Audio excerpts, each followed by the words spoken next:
Hello, everyone. I'm the Bodacious Cowboy with my co-host, Kristy. Are you ready for a special edition of the Storytelling Chronicles? We are. Let's go. Look out! Pop, pop, it's showtime. Showtime. Showtime. Guess who's back again? Oh, they don't know. Gone time. Oh, they don't know. Gone time. I bet they know as soon as we walk in. Showed up. I'm wearing Cuban links. Yeah. Designer mix. Yeah. Inglewood's finest shoes. Whoop, whoop. Don't look too hard, might hurt yourself. Known to give the color red the blues. Hello, everyone. I am the Bodacious Cowboy. It is Monday, March 25th. We have a great show today. First, I want to say thank you to our sponsors, TAFS and Freight Validate, to make this podcast happen. So thank you, guys. We have a great guest today. I have my co-host, as usual, Kristy from Knichel Logistics. How you doing? Doing great. Just got back from Denver. It was actually sunny and near 70, believe it or not, while it was like kind of snowing in Pittsburgh. So at least the sun's out today. That's all I can say. How was that show anyway? It was awesome. There was over 5,000 attendees. A lot of them women, probably 90% or 95% women. So it's definitely a good show. I got my steps in, that's for sure. Yeah, that sounds like a WIT event, because usually that's the same case. We have definitely more women than men there. But hopefully what we're doing on this show will get more males involved into empowering women into logistics or maritime or supply chain or any part of the industry. Oh, yeah, absolutely. So let's bring in our guest. Casey. Yeah. You want to go and do the introduction? Yeah, absolutely. Stacey Gibson. She's currently the manager of enterprise risk operations at the Peoplease Group, formerly ops manager at TLC Companies, a Peoplease Group company. Over 25 years of experience in human resources, safety, and operations management. 9 of those years were focused on transportation. So let's bring her in. Hey, Stacey, how are you? Good morning or good afternoon. Gosh, well, already. It's Monday. Yes, and your day is going by really, really slow. Yeah, and I would also say, though, in transportation, I think this happens to all of us. We don't know what the hell time it is. We don't know where we are. We don't know where to even get to where we need to go. So, until we get there. Eventually. Right. Well, thanks for joining the show today. We're excited to speak with you about empowering women into logistics and kind of knock that out today. Yes, thanks for having me. I'm looking forward to the conversation. Yeah, Stacey and I met last year, I believe, or maybe a year before on Sales Chatter Live, when we did Empowering Women into the Industry about a year ago. And we actually went out to dinner and we had a great conversation. She really knows her business really, really well. And hopefully the audience will have great takeaways from this episode today. Yeah. So why don't we start off with you telling us a little bit more about yourself, a little bit more about your background, your upbringing, and why empowering women into logistics is important to you. Sure. So background, like you mentioned in the intro, so over 25 years in HR, safety, operations management, all of those good fun things. The last 9 years have been focused in transportation. So very heavily focused on really, driver qualification and driver hiring, DOT compliance and safety, and all the pieces around that.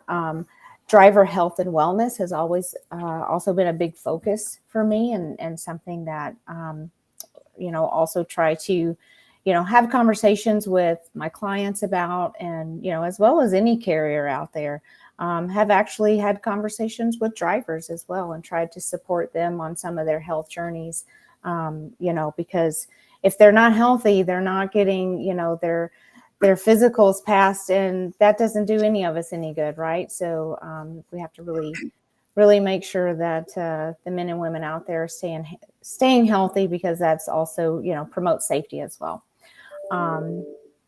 So got into transportation, these last 9 years, it was unexpected. It wasn't anything planned. Um, it was a wonderful, wonderful transition. And I have just, I don't even know. Clearly, I can't even, use my words to describe what the experience has been. I've absolutely loved it. I've fallen in love with the industry.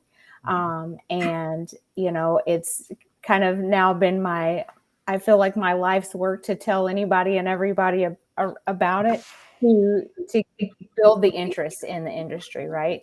And obviously that kind of segues into, speaking with women about it. Right. I mean, that's, really kind of what we're here to talk about, predominantly today, is just empowering women, empowering them within this wonderful, fun, interesting industry, and just to encourage them to, to explore all the opportunities that are out there within the industry. So.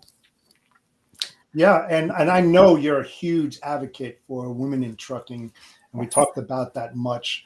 You know what? I think the most important question that comes up is, what does the phrase empower women mean to you, and how do you live it daily? Sure. It's about mentorship, right? I mean, I think everybody, men or women, I think we all want someone to look up to, right? Someone to aspire to. And that's what that is for me. So, obviously I have women within this industry and outside of the industry that I look up to, and want to emulate, right? And how I lead my teams and how I conduct myself, in a professional manner, and everywhere I go and what I do. So mentorship is a huge piece of that. Encouragement, right? We all need a cheerleader to let us know we're doing good. I mean, we can pat ourselves on the back for some stuff, but it's really nice to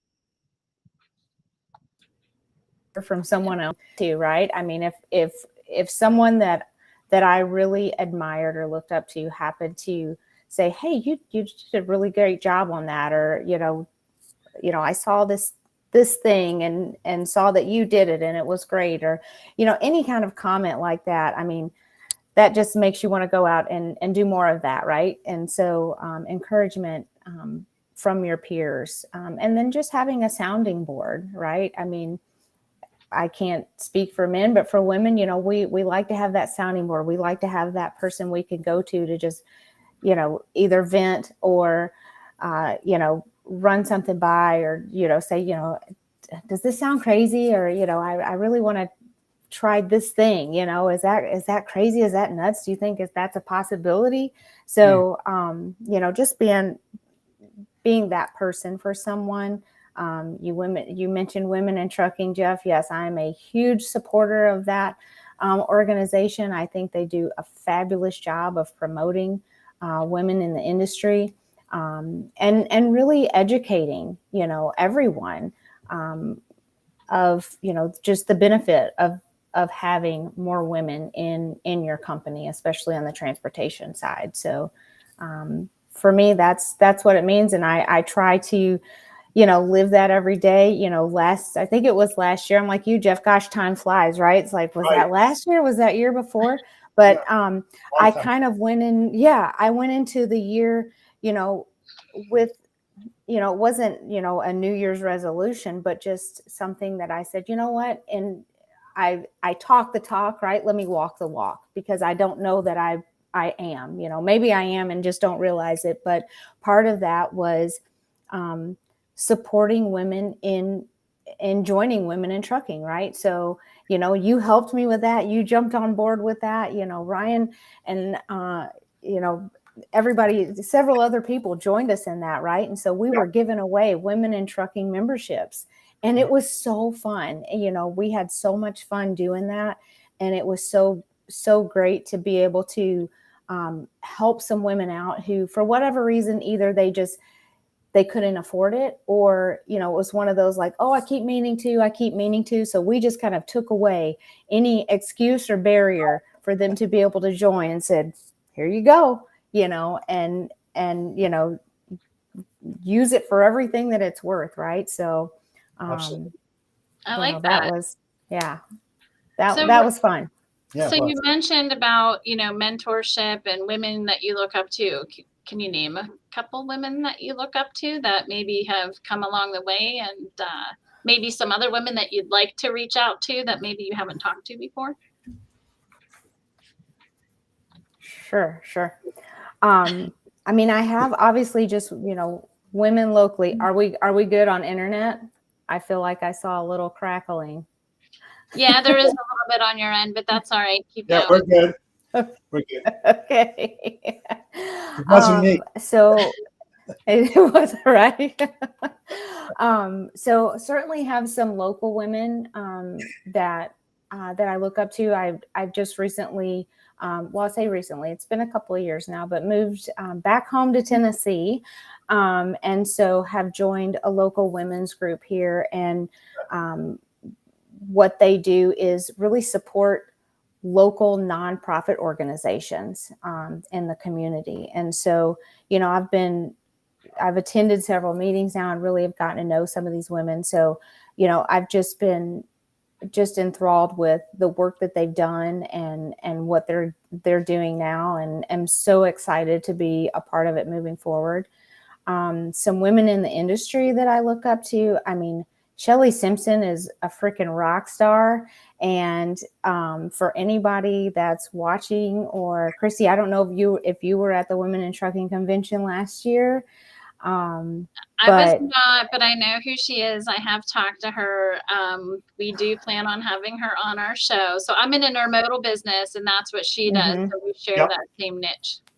Yeah. So, I mean, I have not personally met her, never met her, other than, you know, seeing everything, you know, just from a news standpoint or anything like that. But she spoke and was awarded last year at the Women in Trucking Conference. And her story that she shared, I mean, if there was a dry eye in that room, then that person was not paying attention. That's all I could say. You know, you weren't listening.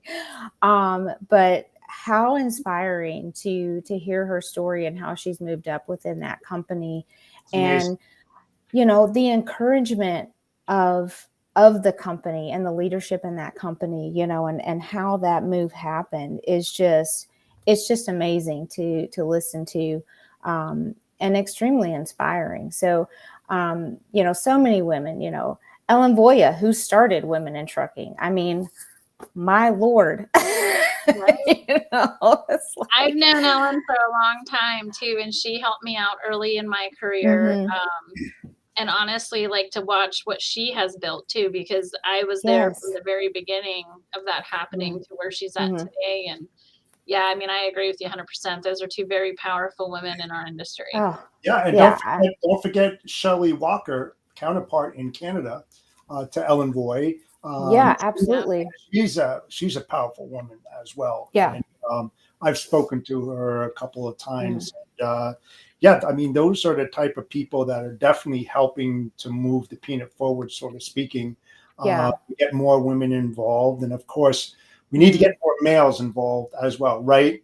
Yeah. So let me ask you this question: what can males do to support women? We've talked about that before last year. And do you happen to know what the percentages for WIT? I think it was like 16% women, and men. I'm not sure if that changed.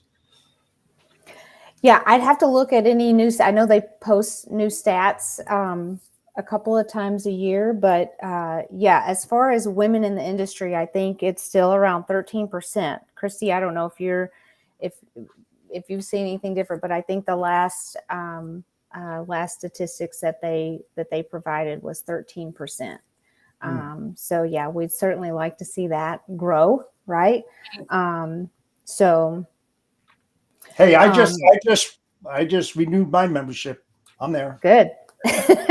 Come on, guys, get on board this train. Come on, Good, Yeah, good, and good. women, let's go. And with that being said, I would, just say that I think obviously we're moving in the right direction, and there is a lot more women in transportation. But I think the biggest thing is, what can men do to help that so the women can continue to go up the ladder and be in that C-suite, because that's where I think a lot of women are not obtaining, those seats and that level. So, yeah. Yeah. Yeah, the I mean, stats are staggering. I mean, it's just yeah. so low in C-suite. And then there's women of color in the C-suite. They only take up 8%. That's hideous. That is really, really hideous as a whole. Yeah. Yeah. Yeah. I mean, I think, obviously, leadership, from the male standpoint, to help encourage and create that more diverse, C-suite group, is, they need to, promote all areas of the business internally. Right. So, and then, just, I don't know. It's all about perspectives too. I think, you want all the different perspectives. I think they should, right? That's what you need to look at for your business. For your business to be successful, you need to have multiple perspectives. You can't just be, kind of pigeonholed and have blinders on, because you're potentially missing out, right? You're missing out on, a sector of business that you could be selling to, or, a different industry to service. So, to have multiple perspectives at the table, to just, really review everything about, what your business does, who you service, how you service them, what opportunities are out there. I think that's the most important piece, is just inviting everyone to the table, Right. I agree. Diversity. So, Yeah, diversity is huge. So, I mean, with you talking a little bit about that, what about your company that you work for? What is your company doing to help promote women within the company? Like, have you had to go through that process? Like, was it a struggle for you to potentially move up, or maybe you didn't want to move up, but like seeing other women move up within the organization? Yeah. I think my company has done a phenomenal job. I mean, we are just thinking of all the levels of management up to the C-suite. I think we are actually predominantly female. So Very cool. so we definitely are not lacking in that area, I think. Several, I'd say probably half of our C-suite level is female. So yeah, we have, I think some really good diversity out there. There's definitely good conversation. I know in our, the leadership meetings that I'm a part of. So yeah, like I said, it's you get the perspectives, right? And it really does make a difference in how you move your business forward. And you feel like the men in your company make it comfortable for the women, or do they feel comfortable, I guess, with having more women? Because that's something I talk about, because we're like 70% women here. So Right. how does that make the men feel? Yeah. So it's kind of interesting. Yeah. I mean, I've never experienced any situation where, anything was uncomfortable or felt like, it's a little heavy on one end rather than the other, or, there's never been any issues with, kind of really, I would say, speaking your mind. I mean, they encourage just that openness and honest opinions. They appreciate it. So, it makes for very good dialogue, when we're discussing, anything that, is going to be change or how we want to move forward. So, yeah. That's great. Yeah. How do you approach leadership in a male-dominated industry, and what strategies have you found effective in getting respect and influence? Sure.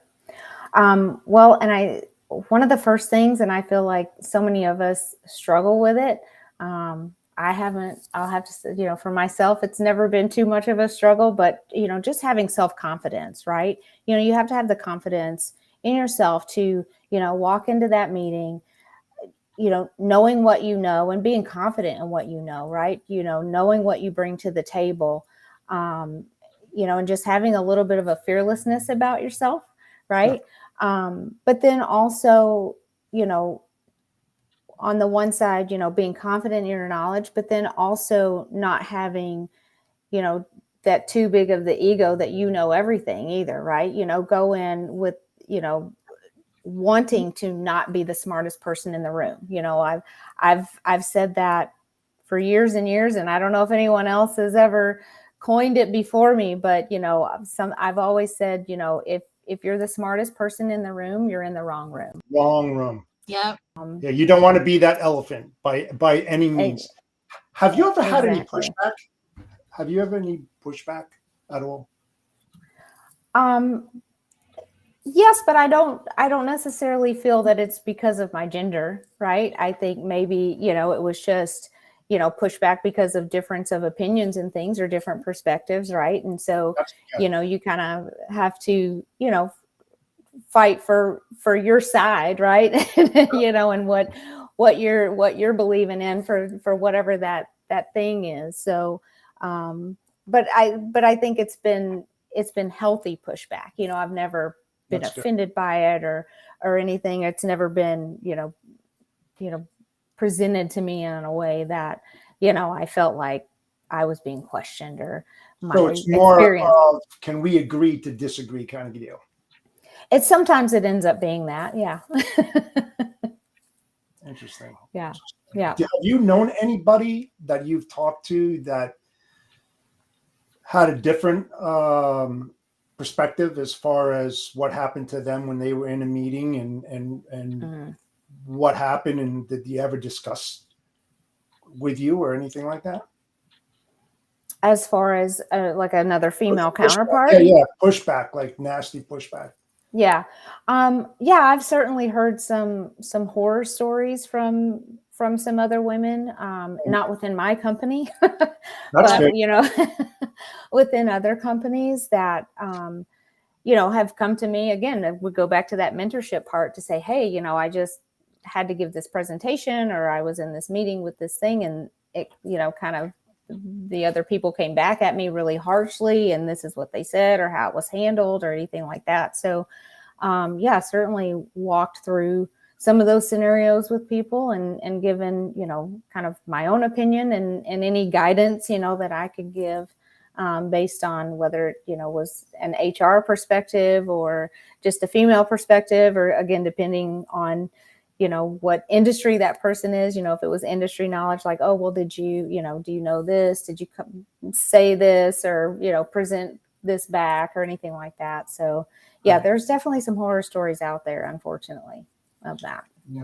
Yeah, I hear them way too often. I've been part of those stories myself, growing up in the industry. So it's unfortunate, but I think the biggest thing that you talked about, like mentorship, I'm huge on mentorship. Like that's something I love to give back. And I think we talk about it quite a bit, like build your tribe of women to bounce things off of, or when something like that happens, they have somewhere to voice their opinion. And like you said, as women, we like to have our chit chats and talk about those things. And it can be very helpful for anyone out there that is struggling with the situation. And we encourage you to reach out and ask and talk about it so that you don't feel a certain way. Because I think the biggest thing that women lack in this industry in general, or being in a male dominated industry, is self-confidence and knowing that just having that self-confidence can really help you go a long way. But it took me a long time to get there. And I still think we all struggle with imposter syndrome to an extent, which doesn't help when you're in those situations. So, right. But I'm going to change gears here a little bit. So why do you think logistics is a good industry for women to come into? Talk a little bit about what you've seen, the different roles, what women bring to the table in this type of industry. Yeah. Well, I mean, I think, for one, there are so many opportunities within the industry, right? I think when people hear transportation or trucking, or even logistics, if they're just not familiar with the industry at all, I feel like everybody's brain immediately goes to truck driver, which great, right? There are some phenomenal women truck drivers out there. And I would not discourage anybody from going that path. But I think, certainly we need to educate, women on just the opportunities that are out there. It's like, no, it doesn't mean you have to be a truck driver. There are a ton of other positions within the industry that allow you to be a part of it, right? That, that you can be in customer service, you could be in HR, you can be in finance, you could be in dispatch, you can be in, in the shop, you can be in mechanics, right? Like, I mean, there's so many different avenues, and so many places for you to gain multiple types of experience, right? So it's like you can kind of try out everything, and for the people who very much like myself are, we don't know what we want to be when we grow up. Right? That's true. Exactly. I'm still trying to figure that out. Me too. So, there's so much opportunity for that, and at multiple skill levels too. That's the thing too. It's like people come in and say, "Oh, well, I don't have a degree, or I don't know about this." It's like, that's fine. You don't have to. You can start out here, and if you want to get to that position, you can work your way to that position. So I think it's just educating that and changing that mindset, right? Of when you hear transportation, it doesn't just mean a truck driver, right? There are, I think there's 3.5 million truck drivers. But what was the number? I think it's like there are 8 million people though that work in the transportation industry, right? That make it all work, right? So, the behind the scenes people, right? We're not the actual drivers, but we're the behind the scenes kind of helping to make sure that driver gets where they need to go safely. So I think that's the big piece of, just how we need to encourage women to get into the industry. Yeah. You know what? I got a tricky question here. A lot of companies out there have safe rooms for women. So if something's going on, they feel safe. There's not going to be any repercussions or anything like that. They can go and they can talk to their HRBP and feel safe about it, that something went wrong. Should a male have a room, or should a company have a safe room for males? Absolutely. I mean, that needs to be, all the way around, because, I don't know the statistics, so I'm not even going to pretend and throw out any numbers. But, we do talk about, women having issues, and that's where, I don't want to say problems, but, where we need that space. But, it happens for men as well, so, I mean, it's, there's harassment goes both ways. Bullying goes both ways, just uncomfortable situations goes both ways. So yeah, there definitely just needs to be a general safe space, for someone to go to within a company to be able and feel comfortable enough, to have someone to talk to bring that up and feel safe enough that there's not going to be any repercussions on them. Right. So that it's going to be handled in a way that is, sufficient and safe for everybody involved. So, yeah. And the reason why I say that is that, I've been in the industry for a long time. And when we used to go to the water fountain, we would discuss and there'd be cursing and whatever. We really didn't think about that 20 or 30 years ago, because it wasn't something that was prevalent, that anybody really discussed as they discuss now. So when that happens, guys have to watch what they're saying. They really do. They can't be free will and say what they want to say in a corporate, environment. And that's why I said I think that would be a great idea for companies out there to incorporate such a thing as a male safe room so that they can go in there and be educated, get trained, especially when there's more women in an environment or less. It doesn't really matter. It's the way that you conduct business and communicate with each other. Sure. That's interesting you say that too, because I feel like men and women are so different that I don't know that a male would be like, I need to go to this space, whether it's to educate or get a break, or I feel like they would probably be just as quiet as some women are sometimes. So yeah, it'll be interesting. We'll have to ask some of our male guests coming up. Yeah. Definitely, because it's if their job is at risk for saying something stupid, and you think that it's sexual harassment or going over to hug, their counterpart or whatever, that's freed upon in a lot of corporations, that kind of stuff. Right. I mean, there's hardly any companies out there that have their husband and wife working in the same corporation, or if they do, they're far away from each other because, productivity, efficiency, all that kind of stuff. Right. So that's why I suggested that some time ago, that it's, I just think that it would be fantastic for corporations to enforce that and make. Yeah. I think, just speaking on the transportation industry side, where I would say companies would struggle with it a little bit maybe is, the majority of the trucking companies out there, they're small businesses, right? They're not huge. So, and one thing that, if you're not part of this industry, then, you're not familiar enough to know though, that, I mean, the companies that I've been a part of and had as clients, or, been, lucky enough to go in and meet with their people or anything like that, they're families, that, I mean, one, they're probably family run businesses, Kristy's familiar with that, right? And the people that work there, everybody just becomes family, right? And they've probably, everybody that's worked there for the most part has probably been there just about since the company started. So, the way you talk to each other and interact with each other, yes, can be very different, and it can be very difficult for those groups if a new person comes in, all of a sudden you have to kind of undo what you've been doing for the last 10, 15, 20 years, right? It's like, oh, we can't act like that or say those things because this person has just joined. Right. And it's kind of hard to switch your brain, right?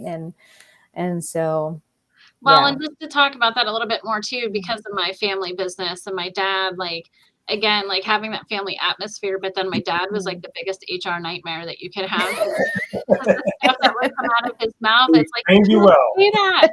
But I think, again, owning the company or whatnot, I think some people feel like it's their right to say whatever they want. And exactly. And that old school mentality, and maybe there's not a lot out there anymore, but my goal was to keep him out of the office. So we didn't have any issues when it came to that, because some of the stuff is laughable, to be quite honest, that he says, and thank God our people were they thought it was funny versus taking it another way, but it is a serious problem. It could be a serious problem. So. But on that note, we're going to go into our sponsors here for a quick couple minutes. So I want to talk about today's episode of Empowering Women into Logistics podcast is brought to you by Freight Validate and TAFS. We are proudly sponsored by TAFS, your trusted partner in transportation factoring solutions. TAFS specializes in purchasing accounts receivable from small and medium-sized transportation companies, helping them boost profits and increase cash flow. With a focus on exceptional client service, TAFS has risen to become a leader in transportation factoring industry. Ready to elevate your company's financial success? Well, contact TAFS today at 913-393-6100 to learn more about how we can support your business. Visit TAFS.com. TAFS.com for comprehensive information on their services and start maximizing your company's potential with TAFS. Trucking excellence meets unparalleled service. Enjoy exclusive benefits like our fantastic tire discounts. Need cash fast? Try our 1-hour advances. Plus, we're here for you 365 days a year. Need loads? We have a pro dispatch service. This is why TAFS was recognized as the top factoring company in 2023. You'll benefit from strategic partnerships for enhanced operations. Access business loans and manage your finances easily with our client portal, F2 Fuel Card, and mobile app. At TAFS Factoring, we're more than just a factoring company. We're your partner in success. Contact us today to see how we can help your trucking business thrive.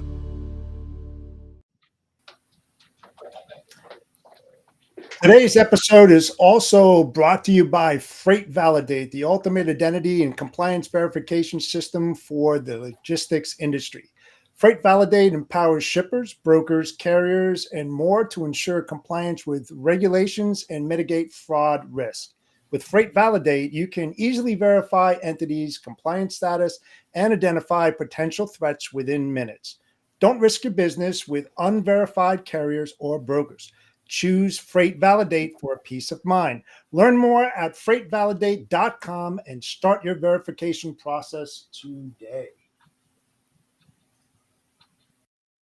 Motor carriers depend on Freight Validate to stop fraud, but they can't do it alone. Shippers must verify every carrier that comes in to pick up a load. Hey Siri, check Freight Validate. Sure, what's the MC number? 123127. The company you can rent ME LLC is a carrier and cannot be completely validated at freightvalidate.com. The platform is not able to verify information obtained in federal, state, or public sources in regard to identity, risk assessment, or compliance history with 100% certainty. Please follow company protocols for additional safety and compliance vetting. For more information, please go to freightvalidate.com.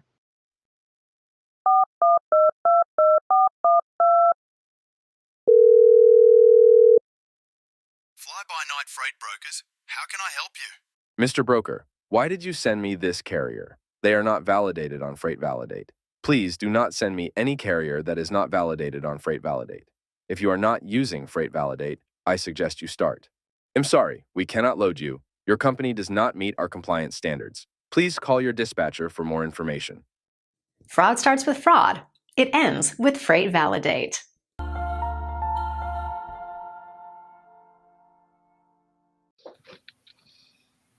Awesome.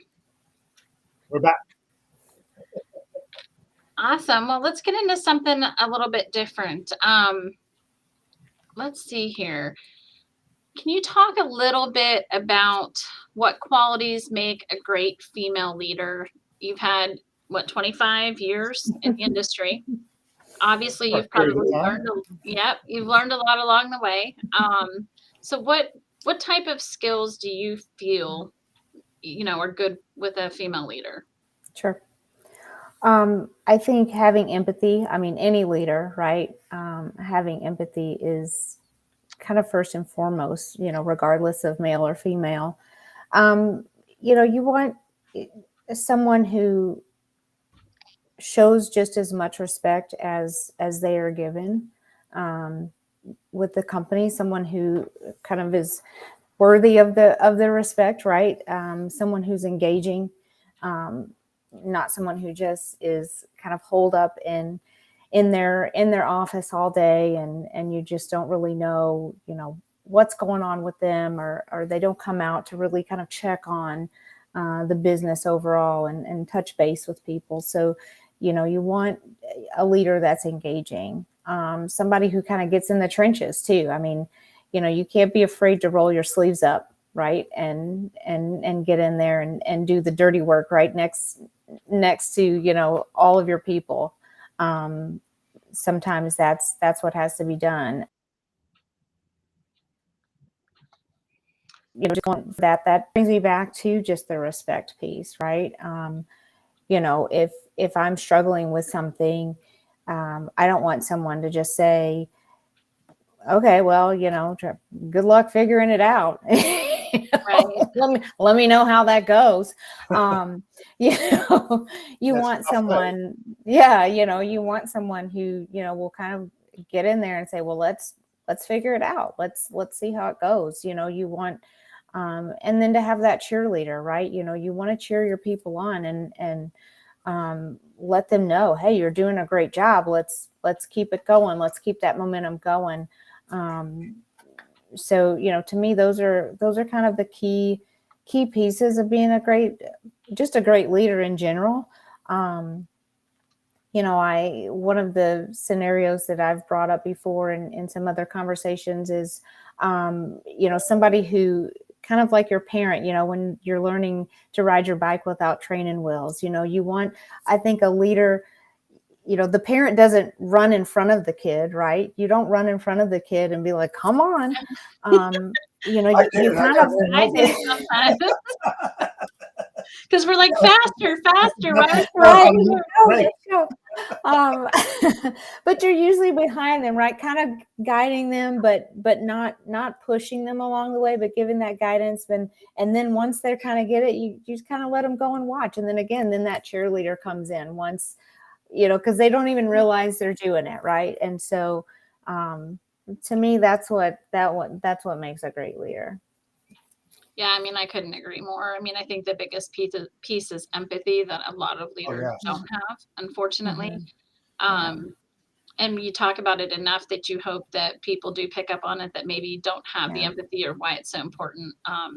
Because it's interesting. It's something that I went through with my father, and he would do anything for anybody. But when it came to working in the business, it was like, don't you have any empathy towards anyone in their situation? Like, no, he would tell people, you're here to make me money. And I'm like, oh, I'm not even kidding. But like, people get that, right? But you don't tell them that to their right. face. It's like, you're not wrong. However, don't say it out loud. So when I talk about damage control, it was hard. Come on, Dad. I mean, everyone loved him, but they also respected him. I think, it's just such a weird situation. But yeah, I think empathy is the biggest thing that I think a leader needs to have to be most effective, in my opinion. Yeah, and one critical thing is emotional intelligence. Yes. I mean, I think that is the critical factor that is lacked in a lot of corporations. I think that they need, part of their training should be that. I mean, more than anything else. I mean, it's listening with intent. We talk about it so many times. Some people just listen to listen, but they don't gain any knowledge from what they may have heard. But if you listen with intent and you out emotional intelligence, you'll be able to respond accordingly and not say the wrong things that lift them up instead of tear them down, and that's what happens in a lot of corporations out there. Yeah, and that takes a lot of practice. And I think just like wanting to be better yourself and looking into what you can do. And I think asking your people, what can you do as a leader to better help, whether it's them, the group, the company. It's interesting because I ask people, especially my COO, like, can you tell me things that I need to do better or work at? And I feel like people are afraid to tell me because I own the company, but it's like, I'm not perfect either. We all need to help each other understand why these things impact our company, our people. And if I was acting in a manner like my dad would be, and I would tell him all the time, like, this is not going to get people to want to do a good job for you, Dad. Believe it or not. And some of those people are still here 27 years later, so it's kind of crazy. Maybe I did some damage. Faith. They had faith, Kristy. They had faith in you. Yes. But I was curious too. I don't know how large the company is that you work for, but are there programs or anything in place for women to gather and talk, or just, talk about how they can help each other, or just, that sounding board? Because I know some companies have groups that they've built within the company to kind of have this women's group, or maybe it's diversity, right? As far as colors or whatever it might be, to make you feel more inclusive. Is your company doing anything like that, or trying to, like, just to give you an example, we had a woman leadership coach that I used for a lot of our leaders here. We used to use a male. I'm like, maybe a woman leadership coach would be different. And then my male COO decided, hey, can I work with the woman leadership coach to better understand how to work with women? Things like that. Sure. We do have a culture council. So that's, kind of something that is, again, for our whole company. And so there's constantly things going on, whether it's just, yeah, just quick little meetings to get together, what water cooler meetings, things like that.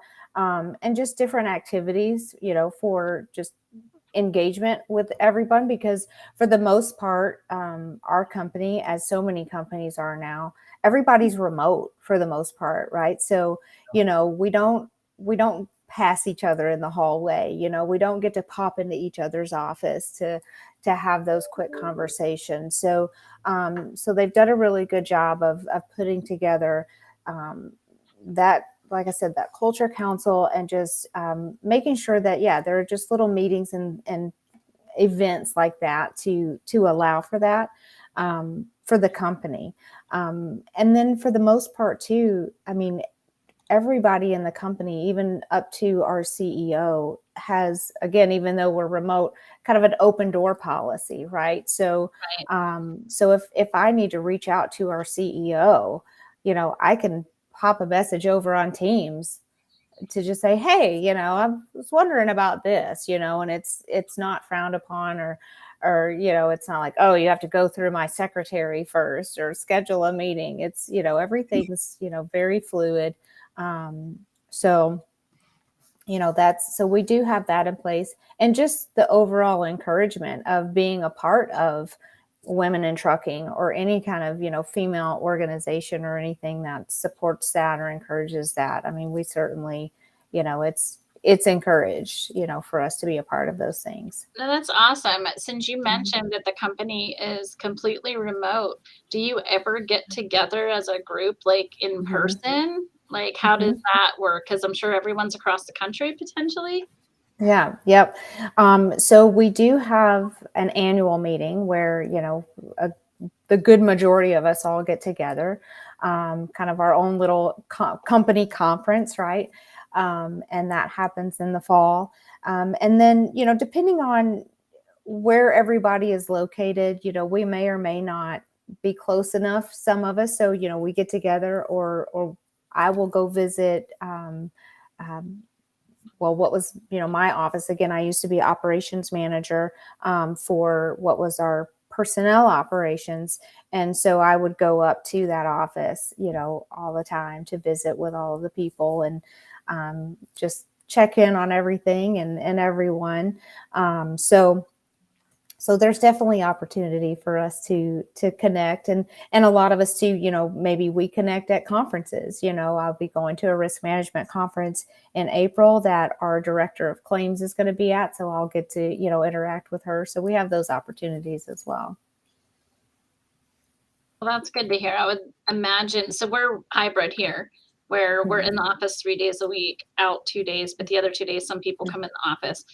I would love if they would come in the office another day. I love my hybrid as well, but I would imagine depending on what you do, I guess. Sure. When you're booking freight, it can be a little bit challenging, I think, when you're not completely with the team, even though you have the chats and all that kind of stuff. But I'd love to hear that people can reach out to the CEO. It's the same way here, where they can reach directly out to me, and whether they come in the office or ask me a question. And it's funny because all my coaches are like, you have to not be so visible, so available. And I'm like, that's part of building this. I get that. It's not like I get bombarded by people asking me questions. I still think sometimes I call them to my office to ask, and I'm like, listen, I don't fire anyone. You're not coming here to be fired. Right. Yeah. It's not, you're not going to come to the principal's office. It's fine. You're okay. It's you have to start that invitation off with, you're not being fired. Can you come to my office for a minute? Right. It's unfortunate though, but there's a lot of business owners that are driven by their ego, and they push their title all over. It's such a wrong thing. Who cares about titles? I don't care about title. If you treat people the way that you would like to be treated, things change, and they change amazingly, But a lot of times it's just that, no, it's my way or the highway kind of deal. That doesn't fly. I don't know how you thought about that, but I know that's definitely not the right way to go. So I got one more question for you. What is something you would have known earlier in your career? What's some advice that you could give some women out there that would benefit them? Sure. So known earlier in my career in transportation. We'll Yeah. go with that. Yeah. Well, again, like I said, I kind of stumbled into it myself. So what I wish I had known was just how massive the industry is, right? Because I was one of those people who had that mindset of if you said something about transportation, my brain went straight to truck driver. And so, did I see myself in this industry? Nope. Not for any particular reason, I just didn't. Right. No, I agree. I feel And like it's almost like people, like not just truck driver, but almost like it's like, I hate to say the word, but dirty in a sense. It's yeah, like it's not sexy, so to speak. You got a dirty job. exactly. Yeah, you can say that. You Exactly. can say that. It's a Exactly. little dirty day in and day out. Yeah. Exactly. So yeah, I mean, I think, to just know, yeah, how massive the industry is, and just going back to the earlier question, of getting women in, to know that, yeah, there are a million different opportunities. It's not just getting into a truck. It's not just, not getting your hands dirty. You can be completely clean all day and stay clean all day, and still work in transportation. True. True.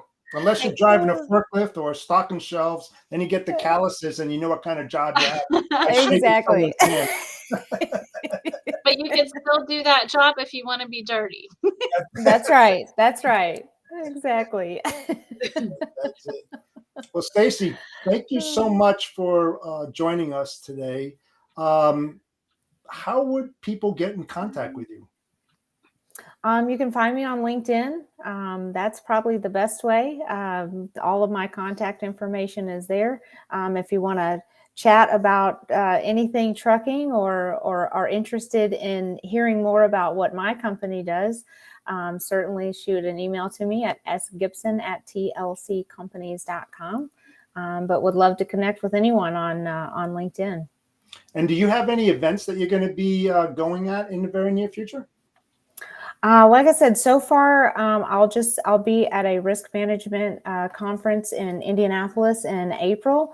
And then, I'm actually in the process of looking at, all of the conferences. I know the trucking conferences are well underway, with Matt's just starting last week, and I totally missed it and have had FOMO all week about it. And TCA, I think, is going on right now. So certainly, I'll certainly be posting stuff out on LinkedIn wherever I'll be going, but NAPIO Risk Management Conference in April is the earliest thing I'll be at coming up.